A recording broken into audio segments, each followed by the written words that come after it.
تو امام ابو حنیفہ رحمہ اللہ تعالی کی فہم اور فراست بہت تیز تھی، بہت آگے تھی.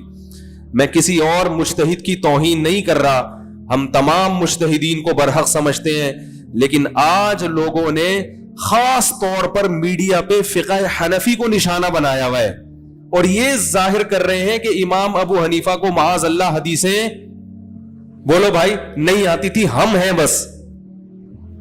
اس لیے ہمیں یہ باتیں کرنی پڑتی ہیں ممبر پہ بیٹھ کے. تو سفر میں بھی جب جایا کریں تو 2 نمازیں اس طرح سے تو اکٹھی پڑھیں کہ ظہر کو قریب لے گئے عصر تک. جیسے میں بھی ایسا ہی کرتا ہوں کہ میں جو شافعی وقت ہے نا عصر کا، تو جیسے 3:44 پر شافعی وقت شروع ہو رہا ہے، فار ایگزامپل ایک مثال دے رہا ہوں، تو 3:35 پہ آپ نے ظہر پڑھی، 1-8 منٹ تاخیر کر کے عصر پڑھ لی، وقت جیسے ہی داخل ہو گیا. مغرب اور عشاء کو بھی اسی طرح سے. تو اس طرح سے تمام احادیثوں میں تطبیق ہو جاتی ہے، کیونکہ جہاں حدیث میں جمع بین الصلاتین آیا ہے وہیں صحیح حدیث میں یہ بھی ہے کہ رسول اللہ صلی اللہ علیہ وسلم نے مزدلفہ اور عرفات کے علاوہ کبھی 2 نمازیں اکٹھی نہیں پڑھی. یہ بھی حدیث ہے، بالکل صحیح حدیث ہے، عبداللہ ابن مسعود سے مروی ہے یہ. اور یہ بھی حدیث میں آتا ہے کہ نبی نے مدینہ میں بغیر کسی عذر کے بھی 2 نمازیں اکٹھی پڑھی ہیں. اب اگر اکٹھی کا مطلب قضا کرنا ہو تو پھر تو بغیر عذر کے بھی 2 نمازیں قضا کرنا جائز ہو جائے گا، حالانکہ اس کا کوئی بھی امت میں شیعہ لوگوں کے سوا کوئی بھی قائل نہیں ہے اس کا. تو وہاں یہی مطلب ہوگا کہ 2 نمازیں اس طرح سے اکٹھی کی ہیں. نہیں آ رہا، چلو جیسے جتنا آ رہا ہے اتنا بھی ٹھیک ہے. تو عرب کرتے ہیں ٹھیک ہے، لیکن آپ پہلے فیصلہ کرو کہ آپ کس کی تقلید کر رہے ہو. تو اگر عرب کا حوالہ دیتے ہو تو عرب میں تو شافعی بھی ہیں، حنبلی بھی ہیں اور حنفی بھی بہت ہیں عرب میں. جو عربوں میں حنفی فقہ کو فالو کرتے ہیں وہ 2 نمازیں اکٹھی نہیں پڑھتے. اور ایک اہم بات یہ بھی ہے کہ نبی صلی اللہ علیہ وسلم کی یہ جو 2 نمازیں اکٹھی پڑھنے والی حدیثوں کو اگر حقیقت پہ معمول کر لیا جائے کہ نہیں نماز قضا کی ہے، ظہر کو عصر میں لے کر گئے، تو بھی یاد رکھو یہ آپ کی عام سنت نہیں تھی، کبھی کبھار ایسا کیا ہے، یعنی 2 کو جمع بھی جو کیا ہے کبھی کبھار. جبکہ ہم یہ دیکھتے ہیں کہ جو لوگ اس قول پہ عمل کرتے ہیں وہ ہمیشہ 2 نمازیں اکٹھی پڑھتے ہیں. یہ تو سنت کے ویسے بھی خلاف ہے، وہ ہمیشہ ایسا ہی کر رہے ہوتے ہیں. سفر میں جب بھی جائیں گے ظہر عصر اکٹھی، مغرب عشاء یہ قضا کر کے. تو اگر اس کو سنت مان بھی لیا جائے تو یہ سنت متواتر یا سنت مؤکدہ نہیں ہے، ایک رخصت ہے جس پر کبھی کبھار عمل کیا جا سکتا ہے. خیر، تو دیکھو نماز کی کتنی اہمیت ہے کہ نماز اور ایک اور اہم نقطے کی بات یہ بھی ہے کہ سفر میں اللہ نے 4 کی 2 اسی لیے تو کی ہے کہ قضا کی نوبت نہ آئے. بھائی 4 فرض کو اللہ نے کتنا کر دیا؟ 2. اسی لیے نا کہ تمہارے پاس یہ عذر نہ ہو کہ اللہ میں نماز وقت پہ پڑھ نہیں سکتا تھا، 4 کون پڑھتا؟ اللہ نے کہا مختصر کر لو. تو یہ مختصر اسی لیے کہ قضا ہونے سے بچانے کے لیے. تو یہ اس لیے یہ دلائل اس کے بھی بہت مضبوط ہیں. تو اور ایک اور بات یہ ہے کہ میں خاص طور پر اہل حدیث حضرات سے کہتا ہوں کہ ٹھیک ہے آپ کا موقف ہے کہ نماز 2 نمازیں اس طرح سے جمع کی جا سکتی ہیں کہ بالکل چپکا کے پڑھ لی جائے اور وقت سے پہلے، تو بھی یہ فرض تو نہیں ہے نا، احتیاط تو اسی میں ہے نا کہ اس طرح سے جمع کیا جائے کہ نمازیں بھی اپنے ٹائم پر ہو جائیں اور جمع بھی اکٹھی. تو احتیاط تو اسی میں ہے نا. تو نماز کے معاملے میں اگر احتیاط والے قول کو لے لیا جائے تو اس میں کیا خرابی ہے؟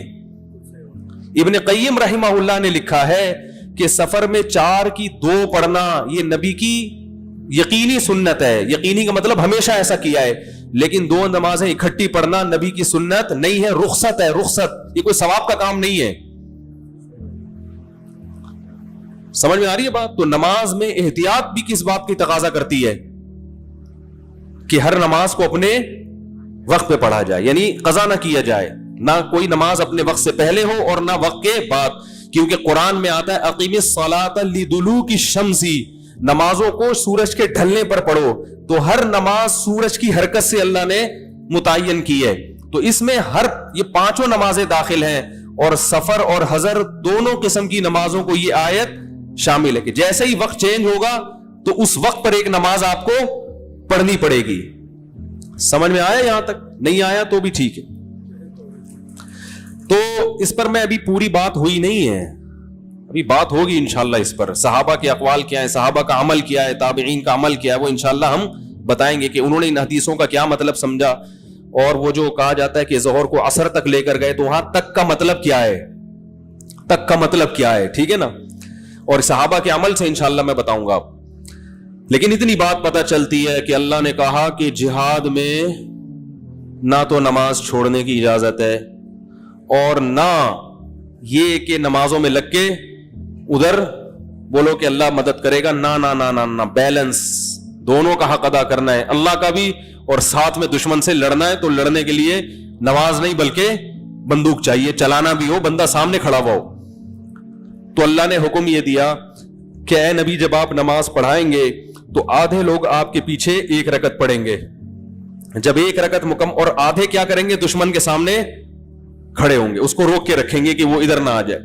پھر جب آپ کی ایک رکعت مکمل ہوگی, جو دشمن کے سامنے ہیں وہ آ کے آپ کے پیچھے ایک رکعت پڑھیں گے, اور جنہوں نے ایک رکعت پڑھ لی ہے وہ جا کے دشمن کے سامنے کھڑے ہو جائیں گے. وہ باقی رکعت وہاں مکمل کریں گے تاکہ لڑائی بھی ہوتی رہے اور اپنی نماز بھی چلتی رہے, تاکہ سب کی وہ نبی کے پیچھے نماز پڑھنے کی فضیلت حاصل ہو جائے. یعنی ایک ایک رکعت نبی کے پیچھے مل جائے, باقی خود ادا کریں گے وہ. تو یہ بالکل خلاف قیاس نماز, کہ یہ ایسی نماز ہے جو چلنے سے نہیں ٹوٹ رہی. یعنی ایک رکعت کے بعد چل کے جائیں گے, باقی وہاں مکمل کریں گے. سمجھ میں آ رہی ہے بات کہ نہیں آ رہی؟ تو لیکن اگر یہ بھی ممکن نہ ہو کہ کوئی ایسی سخت لڑائی ہو, یہ بھی ممکن نہ ہو, جیسے آج کل لڑائی ہوتی ہے بموں سے. اب میدان جنگ میں اگر آدھی فوج ایک امام کے پیچھے کھڑی ہو جائے تو پھر ایک بم گرنے کا خطرہ ہے جس سے پوری فوج ہلاک ہو سکتی ہے. تو ایسے موقع پہ علماء کہتے ہیں کہ پھر ایک ایک دو لوگ اپنی اپنی اخپل طریقے سے جماعت کرائیں گے, پھر اکٹھے ہونے کی اجازت, کیونکہ جان بچانا پہلے ہے. جان رہے گی تو نماز پڑھیں گے نا.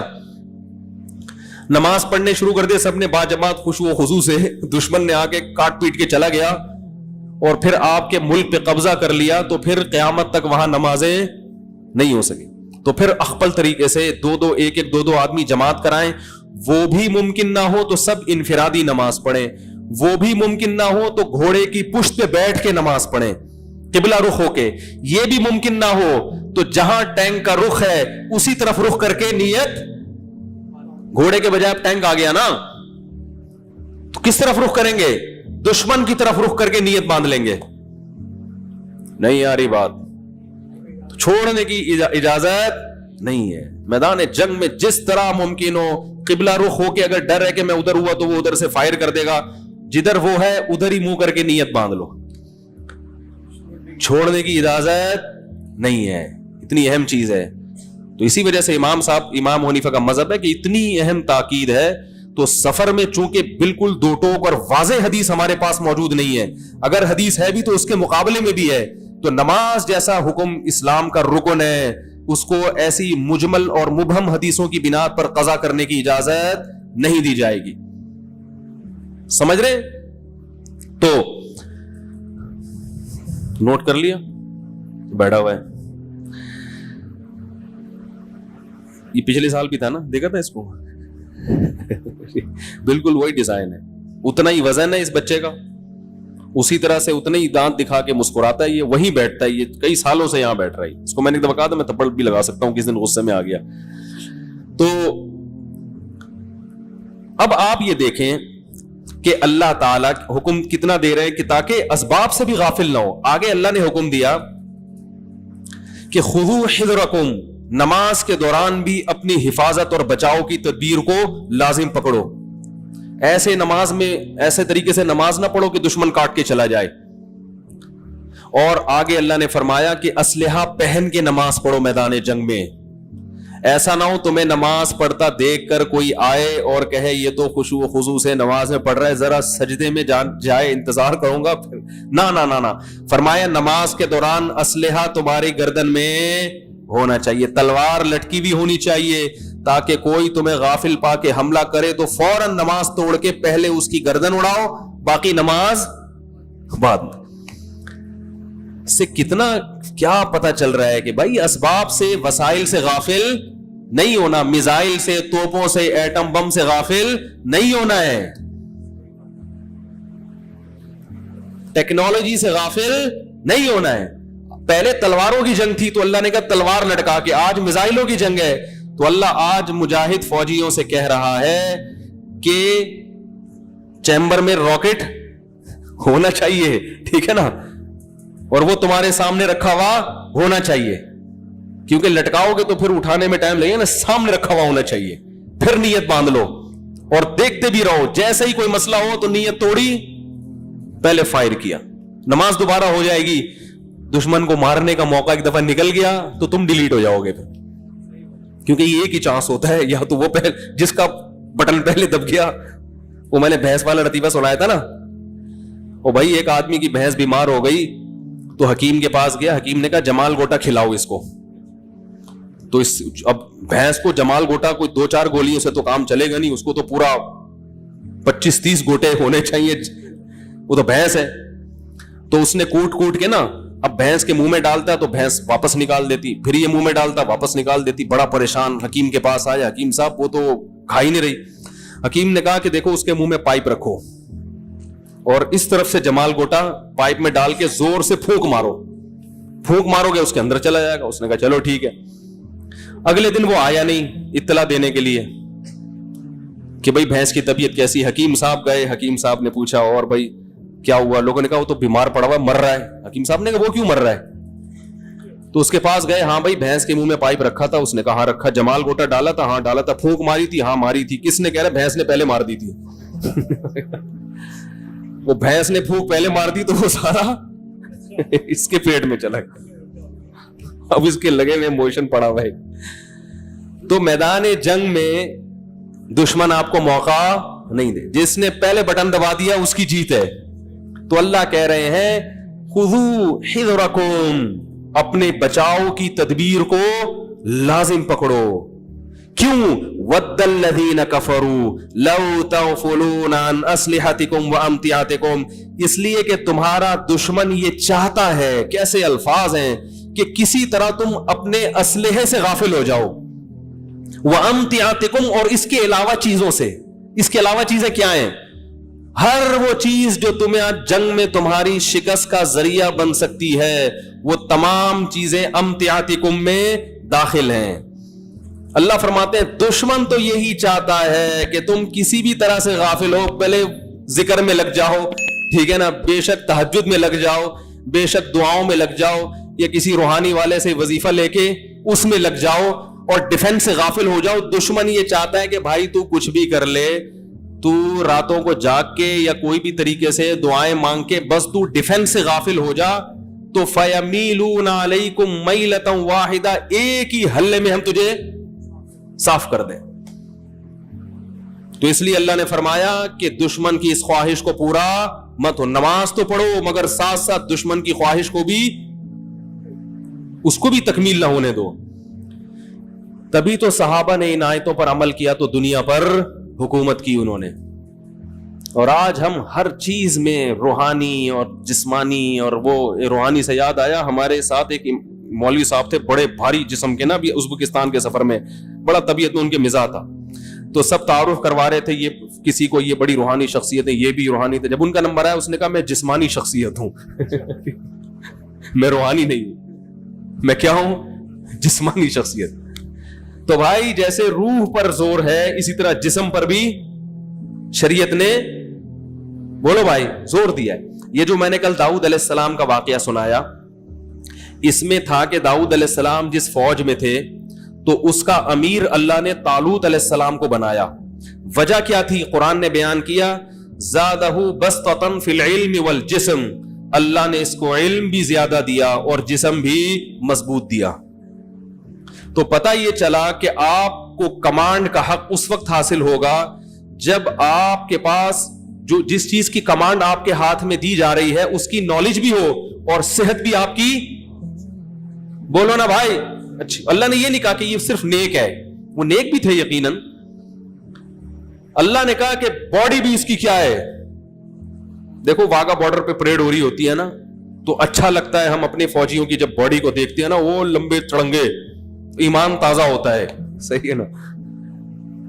وہ لمبے دیکھیں بارڈر پہ, یوٹیوب پہ سرچ کریں, میں تو گیا ہوں 2 دفعہ دیکھ کر آیا ہوں, ہر دفعہ دل چاہتا ہے جاؤں, لیکن اب لوگ نہیں چھوڑتے, جب بھی جاؤ وہیں سے ویڈیوز آنا شروع ہو جاتی ہیں, پکڑے جاتے ہیں نا جہاں بھی جائیں. تو یہ تمام چیزیں اس بات کی علامت ہیں کہ اللہ کی طرف بھی توجہ اور اسباب اور وسائل کی طرف بھی توجہ. ہاں, نظر اسباب پہ نہ ہو, یہ یقین ہو کہ ہم اس لیے اسلحہ بنا رہے ہیں اور اس لیے یہ سب کچھ کر رہے ہیں کہ اللہ کا حکم ہے. بات جبھی بنے گی جب اللہ کی مرضی ہوگی. اللہ نہ چاہے تو یہ ہمارا ایٹم بم, یہ ہمارے میزائل ہمارے کسی کام کے نہیں ہے. یہ تو فرعون کے پاس اس سے زیادہ طاقت تھی, اللہ نے تباہ کر دیا اس کو. اترانا نہیں ہے ان چیزوں پہ. اور آگے اللہ نے ارشاد فرمایا وَلَا جُنَاحَ عَلَيْكُمْ إِن كَانَ بِكُمْ أَذًى مِّن مَّطَرٍ أَوْ كُنتُم مَّرْضَىٰ أَن تَضَعُوا أَسْلِحَتَكُمْ. فرمایا ہاں ایک گنجائش دے رہے ہیں کہ اگر بیمار ہو اور بارش ہو رہی ہے اور پھر اسلحہ پہننا مشکل ہو رہا ہے تو تھوڑی دیر کے لیے اتار کے رکھ سکتے ہو. کتنی یعنی اس کتنی اہمیت ہے نا کہ پہننا پڑے گا. بیماری میں نہیں اٹھایا جا رہا تو پھر مجبوری ہے, پھر بغیر اسلحے کے نماز پڑھ لو. سمجھ رہے کہ نہیں سمجھ رہے بات؟ تو یہ تھی مسلمانوں کے, جب یہ چیزیں تھیں تو دنیا پہ مسلمانوں نے حکومت کی.